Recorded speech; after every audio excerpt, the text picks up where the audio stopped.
Hello, sports fans, and welcome to the Scott Sports 101 NFL, Browns and NFL, early games, early and late games, post-game show, and Sunday Night Football update show. We're going to go over all of today's action and talk about the Sunday night game. And the Browns did not fare out so well.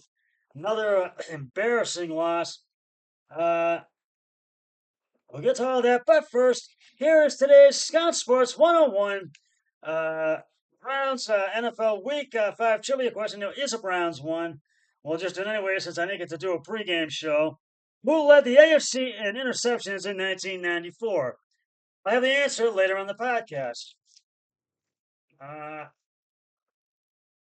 well, Jalen Daniels shook off throwing an early interception at the goal line like it was his 50th NFL game, not his fifth. Stay the course, he said. Don't get too high, get too low. Everything's going to work out, and it worked out well to give Daniels and the Washington Commanders a fourth consecutive victory, a 34-13 rout of our Cleveland Browns on Sunday. The rookie quarterback had nearly as many incompletions as the previous three games, but uh, came that with 82 yards rushing and the longest touchdown pass of his young career. I just missed some throws, said Daniels, who was 14 for 25 for 328 yards passing. That said, some throws I wish I had back, but we were able to capitalize on some plays. Washington is 4-1 for the first time since 2008. Cleveland has lost three in a row to drop to 1-4. And this was not a good day for the Browns. Nobody likes where we are, Browns coach Kevin Stefanski said. It don't feel good about 1-4. It eats at you.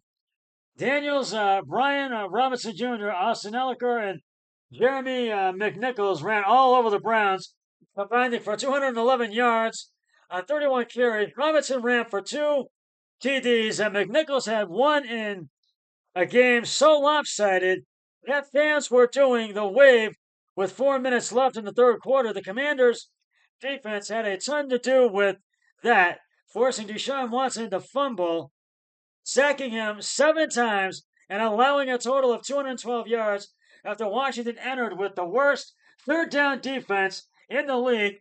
Cleveland went 1 of 13 in a sloppy, disjointed effort, with its only touchdown coming in garbage time, as they say in the fourth quarter. Uh, and uh, and I gotta tell you, it was garbage time when they got that touchdown. We held it on our shoulders as the defense, like, this is a game for us to step forward, said linebacker Frankie Louvieux, who led the team with 2.5 sacks. There's always room for improvement, and us as a defense, we're just getting started. Watson was 15 for 28 for 125 yards, and the late TD toss to tight end Jordan Atkins. He has yet to throw for 200 yards in a game this season. But Stefanski said after lifting Watson for Jameis Winston in the final minutes, the Browns are not changing quarterbacks. We need to play better, Stefanski said. This is not a one-person issue on offense. Daniels, the number 2 pick, who quickly became the favorite for Offensive Rookie of the Year, did not come close to completing 82.5% of his passes, but like in his first 4 professional games, but he did make highlight reel throws of 66 yards to Terry McLaurin and 41 for a TD to De'Ami Brown, the latter of which he asked offensive coordinator Cliff Kingsbury for the chance to go deep. He called the play, and we did it, said Daniels, who gave away to backup Marcus Mariota with 12:50 left and the outcome already determined. McLaurin made 4 catches for a season high 124 yards. Elliker had a 57-yard run that was Washington's longest since Darius Guse went for 60 in 2019. We didn't score on every single drive like we have in the past, which is the reality of football, said Elliker, who had 107 yards from scrimmage in his return from a concussion. It was just a different kind of velocity for us to win the game. We had big plays, obviously helped us. It was great to be able to show, hey, we can win this way as well. Jeremiah Orswell-Carmoa was Cleveland's most impactful player before cramping up in the third quarter, picking off Daniels at his team's 1-yard line, sacking him once, and forcing McLaurin to fumble. He was still kicking himself for not finishing another sack of Daniels, too. This kind of sticks with me a little bit, he said. Browns quarterback Denzel Ward had a hamstring injury, and long snapper Charlie Hewlett had a rib injury, were ruled out early in the second half. Safety Grant Dilpit was evaluated for a head injury after going down in the third quarter. Center Ethan Powick went directly into the locker room after walking off the field in the fourth, and Stefanski said it was a knee injury. Tight end David Njoku had a 14-yard catch in his return from a 3-game absence of a high ankle sprain. And this was not a good day for the Browns, and it's not going to get any easier next week because they got Philadelphia in Philly. And I'm not expecting them to win that game, but it would be nice. But I'm not expecting it. And the Commanders visit the Ravens next Sunday. But I gotta give the game balls to the Commanders for Jalen Daniels, 14 of 25 carries and attempts. And this is the passing side, 238 yards, 1 touchdown, 1 reception. On the receiving end, 11 yards, 11 attempts, 82 yards. Terry McLaurin, 4 attempts, 112 yards. And Jerome Ford, 9 attempts, 47 yards. And Amari Cooper, 4 yards and 4 attempts and 60 yards. So, with the game balls, Jalen Daniels and Terry McLaurin. I gotta tell you, the offensive line did absolutely crapola today. They did not. They looked pathetic today in this game, and they just we just I just don't expect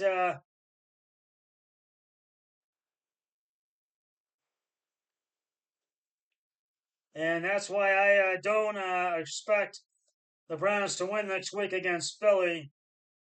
And the offense just did not play well. Watson slowly improving, but he didn't play well. And a lot of fans were speculating should they bench Watson for Jameis Winston, but Stefanski wants to stick with him. He says it's not the quarterback, it's the offensive line. And the Cleveland Browns team, with their season on the brink of their fate, may be sealed with a loss on the road today to the Commanders. And so far, the Browns' offense has been putrid, and the defense has been unsound at tackling while being overly aggressive to a fault. The team stands at now 1-4 after the first 5 games of the season, which is far short of their expectations coming in after losing to Las Vegas Raiders in Week 4. The team repeatedly held players only meaning to air out their problems. Time will tell to get back on track. Time will tell if it's enough to get back on track.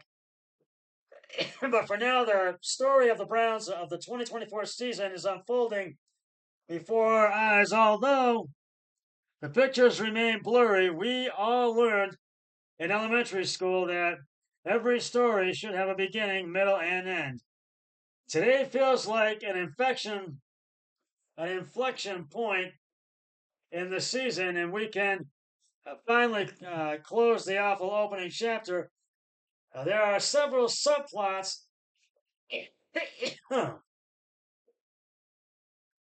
that all have their uh,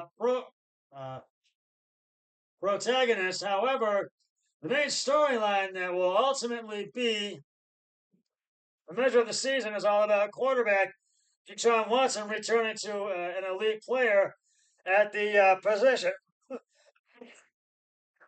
Oh, excuse me. Uh, right or wrong, what now? What is now clear is that everything has been all about Watson since the end of the fairy tale that happened in 2023 for Cleveland. It started with the organization's decision to turn over most of the offensive staff and construct an entirely new offense. To complete the matter, Watson would also be attempting a comeback from a season ending injury that required surgery to uh, mitigate the risk. The team decided to sign Jameis Winston as the backup. The Browns always contended that Watson would be ready for the off-season program and training camp. While that was true, the team was very careful with the workload that uh, the workload would receive the behest of the medical staff. The number of throws and distance of throws were being managed daily as the team attempted to install the new offense. We mentioned earlier in retrospect, it's easy to see how that might have been an inconvenience for a coaching staff who knew that every rep was precious to getting on the same page. To make it even worse, the Browns had two starting offensive tackles who were not cleared to return to practice until the regular season, and we all thought that they would be ready for the preseason.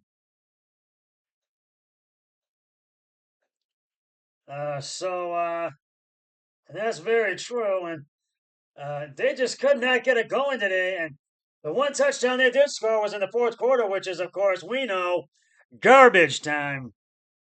So, and but they should the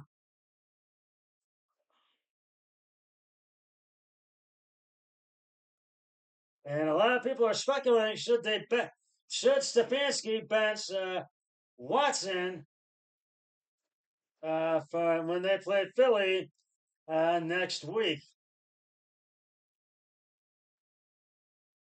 And a lot of people are speculating that, and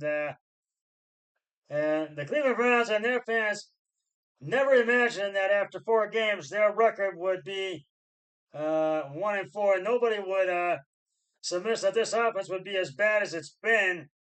And their opponent this week is going to the opposite direction with a 3-1-0 record in the NFL Eastern Division. Browns and Cincinnati Bengals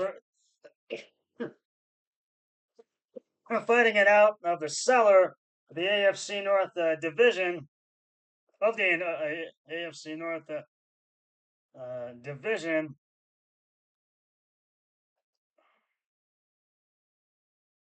And finally, the Commanders dominated. So who played well for the Browns? Who didn't? Well, punter Corey Bajorges, when your punter is the offensive MVP, you know the team is in trouble. But what is happening with this year's Browns? 2 punts landed on the 2-yard line once again. Bojo had a ton of kicks this week, and it was 7. 4 landed inside the 20 of 65 yards and 51.6 yards per punt average last year. But Bojo has a 49.4 average, so he has been improved. A valuable weapon for a stagnant offensive. Nice job. And because when your kicker is no offensive MVP, you know the team is in trouble. And all the Browns have to do is get close to their opponent's 40, and it becomes an instant 3 points for Hopkins. And that's what it's been. He had a 51-yarder today. followed by a 31-yarder in the second half. But it just was the offense just really could not get it going. And third down was at the conclusion of the game with a minute 22 left. Backup Jameis Winston hit running back Deontay Foreman for a 16-yard gain. Well, why is this significant? Because it was the only third down conversion for the Browns all game. The offense was 0-7 in the first half. 1 and 13 for the game. The average on third downs was 8.1 yards needed for a first down, and at no time did Cleveland send the message for their run game, and it just looked pathetic. And we just need to get our act together. And so they got Philly next week, and they need to be ready for it. But I am not expecting the Browns to win this game next week. So we will get to the rest of the NFL scores, and I lost on the Browns game besides the Thursday night game, and so did my brother-in-law, Eric Hoyle. Oh, excuse me. But right now, it's time to reveal the answer to today's Scott Sports 101 Browns and NFL Week 5 trivia question. Who led the AFC in interceptions in 1994? Here's a Browns one. You said Eric Turner. You are correct. Eric Turner led the AFC in interceptions in 1994. And I have another trivia question on my next podcast, which will be tomorrow on my Scott Sports 101 Monday Night Football pregame show, and then I'll have the postgame show afterwards for that tomorrow, so stay tuned for that. All right, now,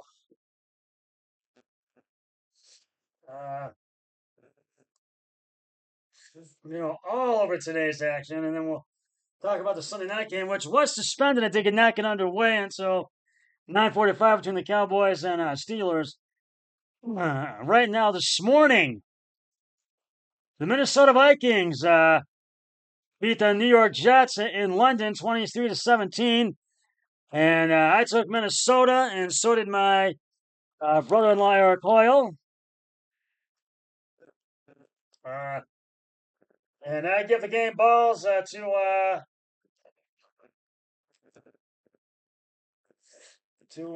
the Vikings. Sam Darnold, Justin Jefferson, and C.J. Ham. I give them to them. And Aaron Rodgers, the Jets quarterback, had a leg injury in that game, and he really got hurt bad in that one. The Chicago Bears walloped the Carolina Panthers all over them today, 36-10. Today at Soldier Field in Chicago. And I took the Bears, and so did my brother-in-law, Eric Hoyle. So I won on that one.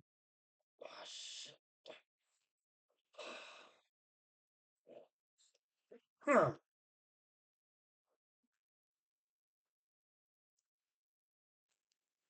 And I'm going to... There.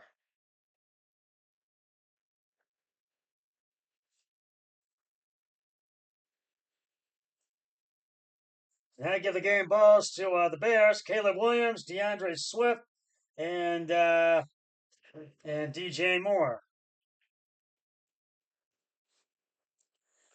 The Baltimore Ravens were... Excuse me. Yeah. Excuse me. Sorry about that. Baltimore Ravens were down 24 to it was 20. I think it was 20. No, it was 28. So I think 28-19. And came all the way back in overtime to beat the Cincinnati Bengals at Paycor Stadium in Cincy, 41-38 in overtime today. And I took Cincinnati and lost So did my brother-in-law, Eric Oil. We both took Cincy and lost on that one.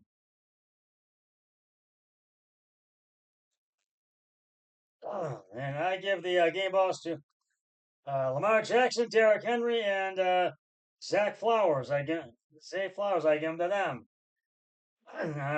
A wild one in Houston today. The Texans beat the Buffalo Bills in the final seconds, 23-20, at NRG Stadium in Houston. I give the game balls to the Texans. C.J. Stroud, Cam Akers, and Nico Collins. I believe that's his name. Yes, Nico Collins. I give them to them. Uh, excuse me. The Jacksonville Jaguars got their first win of the season. They beat the Indianapolis Colts by a field goal, 37-34. I took Jacksonville and won, and so did my brother. I took the Colts and lost. We both took the Texans and won on that one for the other game, and for the Jaguars, who finally get their first win of the season. I give the game balls to Trevor Lawrence, uh, Tank Bigsby, and Ryan Thomas Jr. And the Miami Dolphins beat the New England Patriots in Foxborough today at Gillette Stadium, 15-10. I took New England and lost, and my brother-in-law took the Dolphins and won. And I'm surprised Miami won without Tagovailoa. So I give the game balls finally to I give to the Dolphins. Tyler Huntley, Tyreek Hill, and Jalen Wright. I give them to them. In the late games,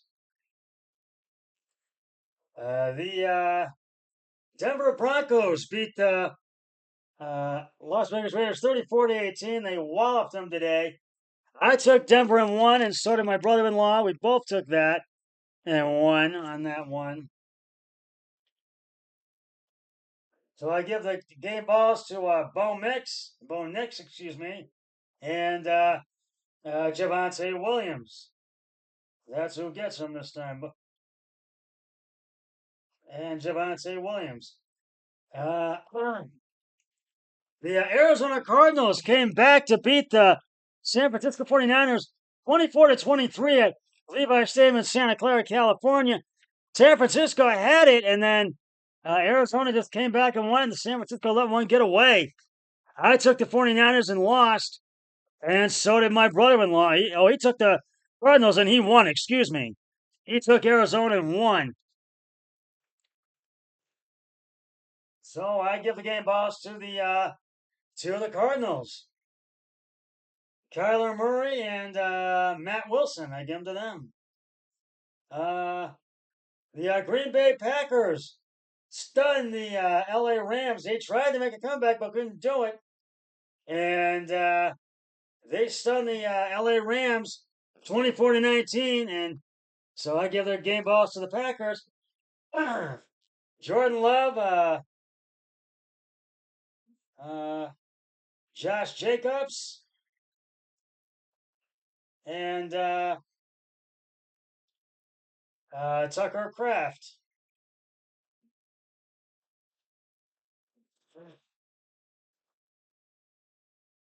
And rounding out the late games, the New York Giants upset the. Oh, and for the Rams one, I took the Rams and lost, and so did my brother-in-law.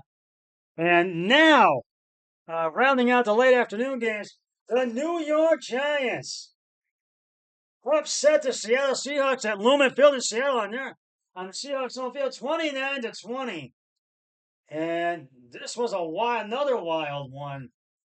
And Isaiah Simmons was added to the field goal and block team for the New York Giants, and the kicker for the Seahawks had a field goal that got blocked, and Seattle ran it back for a touchdown. Oh, and the Giants ran it back for a touchdown. Excuse me. So I got to give him the Giants. Daniel Jones. Excuse me.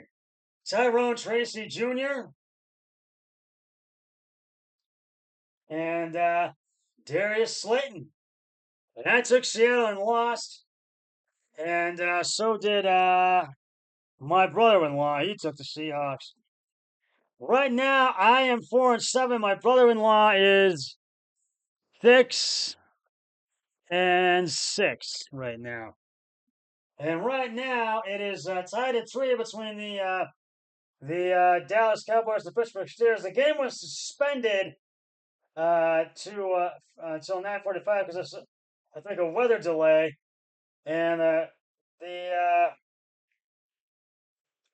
Steelers have kicked off. It's a 1st and 10 to Dallas 30. Dallas has the ball. And Boswell kicked it off from 65 yards to the Pittsburgh 35 to the end zone. Touchback to the Dallas 30. So, and I've got Pittsburgh. My brother-in-law took the Cowboys, and we'll see who's going to get out of here with a win. Pittsburgh's looking to go to 4-1. Dallas looking to go to 3-2. So both these teams are really looking to improve their record. And right now, Pittsburgh sits on top of the AFC North at 3-1. So we'll see. The 1st and 10 to Dallas 30 penalty on Dallas. Ty Gutton false start. 5 yards and force to the Dallas 30. No play. Well, that's just about going to wrap it up for the Scott Sports 101 early late games post-game show Sunday Night Football update show. I'll be back with the Sunday Night Football post-game show once the game between the Cowboys and Steelers has concluded. But until then, always remember, be a team player each and every day in every way possible. So long, everybody. 3, 2, 1. I'm done.